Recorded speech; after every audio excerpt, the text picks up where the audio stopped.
राबिया, आपकी उर्दू की टीचर। और बच्चों, उम्मीद है आप सब लोग खैरियत से होंगे।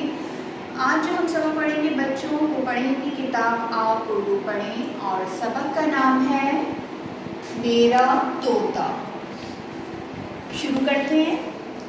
ये मेरा तोता है, इसका नाम मिट्ठू है। मिट्ठू हरे रंग का है, मिट्ठू अमरूद खाता है।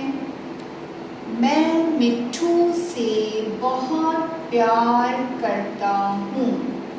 बच्चे, जो सबक हमने पढ़ा है इसमें ज़्यादातर अल्फाज वो हैं जो तस्वीरी याददाश्त के अल्फाज हैं, जो किताब के हर सफ़े में मौजूद होते हैं और हमने इनको पढ़ना और लिखना सीखा है।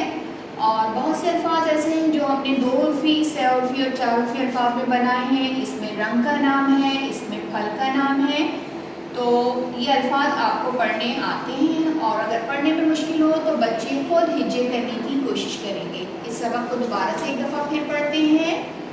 मेरा तोता, ये मेरा तोता है, इसका नाम मिट्ठू है। मिट्ठू हरे रंग का है, मिट्ठू अमरूद खाता है। मैं मिट्ठू से बहुत प्यार करता हूँ। ठीक है बच्चों, ये सबक है आपका किताब आ उर्दू पढ़ें, और सफ़ा नंबर है 70। किताब में ये सबक आपका यहाँ मौजूद है, सफ़ा नंबर 70, मेरा तोता। ठीक है बच्चों, आपको ये सबक रवानी से पढ़ना है, और अगर पढ़ने में आपको मुश्किल आए तो आपको हिज्जे करने की ख़ुद कोशिश करनी है। ठीक है, इस सबक को अच्छे से पढ़िएगा, अल्फाज को ज़हन नशीन कीजिएगा, और मेरी नेक्स्ट वीडियो तक अपना बहुत ख्याल रखिएगा। अल्लाह हाफ़िज़।